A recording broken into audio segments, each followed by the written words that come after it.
you were wondering what the turf actually looks like closer, there you go, look. It's quite earthy and strawy. It's a natural product. It's like a big sponge, it soaks up all the water. So you can see here, that's the depth. This has all been cut out of. Yeah. A small bit on the floor here, look. I think it's still not dried out. Haven't burned that. Takes a while for that to happen. Okay, education lesson over. Very good. Alright, so I thought I'd just take you up. I've just found a part of the bog there that's being cut still, and you'll be able to see what it looks like. It's been definitely using the machine. There's a newer machine up here, and what it shows you, I just had a bit of a look. I'm just going to walk up this little worry. See all this? This is falling out of here. But if we go up here, you can see there's a relatively new machine here, but you can't really see anything from here until you get to the top here. If you go up here, you get to see the landscape. Can you see there? So this is much lower than this. So all of this is being cut. And they don't cut all of it every year. You can see how boggy it is now, how wet it is. Yeah. So it's very soft. I know you're on a bog. See all the water? See how it's been retained? All sits in here, and this is all soaked up inside this bogland, it's called. Can you see here how you have this line along, and it's all nicely chopped, nice and neat, and that's done by a machine. That's not done by hand. If it done by hand, you'd see all the marks of the spades that they use. Use a special spade cutter, and with the lines be going straight down and in sections. As that's gone along, and they've cut a whole row, look,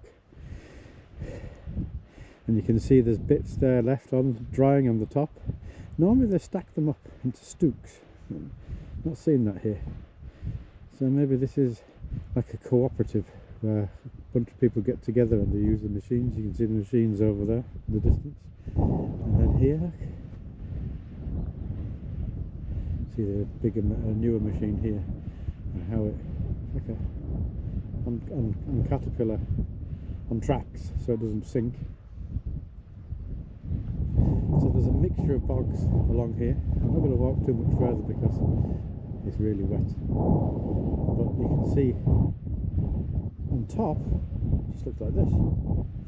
You can see the rushes growing through it because they love the moisture, and this is effectively, that's with the top taken off, look, and then sliced down into it, and then that's left to dry a few years before it dries out, and they've started to put it under these covers, look, and that'll drain out rather than wind dry, because I don't think the wind can get into these. I think it's tarpaulins just put over the top of them, so it'll just drain the water, or the moisture will just drain out of them, and then they'll quite probably lift the top off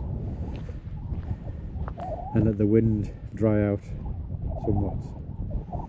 That's clever, isn't it? You see there's another part there, look. So they've kind of do it in stages. They've worked their way out. Yeah, it's lovely.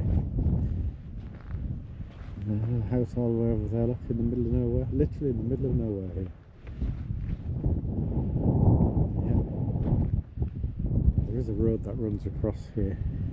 It mixes the road that we came on, and it goes all the way out. You can usually follow the telegraph poles. That's usually where the wires are. In Old Island, when we used to drive the trucks on the older roads, before there was any cat's eye or the roads were just fairly bad, you'd have your full beam on and you could see the telegraph poles along the edge of the road and the wires, and you'd follow those. You'd have to be careful because sometimes the wires would cross the road, so you just have to be a little bit careful, but they would help you along your way for sure. So there we have it. So I'll just show you a bit of a close-up of this there once we're here. Show you what it looks like there. Okay. So this is still quite moist, but it's quite light. It's still a bit more drying out to go there. Some of them are heavier, some of them are lighter. So we've got a lot of water in them. But when that's dried out now, that'll burn, and the smell of burning peat is just amazing. And that's when I say it's you get a peaty smell. Yeah, I'll keep that one there. A square one, look. But when I say you get that peaty smokiness, it's from this. And it has a smell all of its own, scent rather than smell. It's beautiful. So I know I'll bring pipe smoking into this eventually.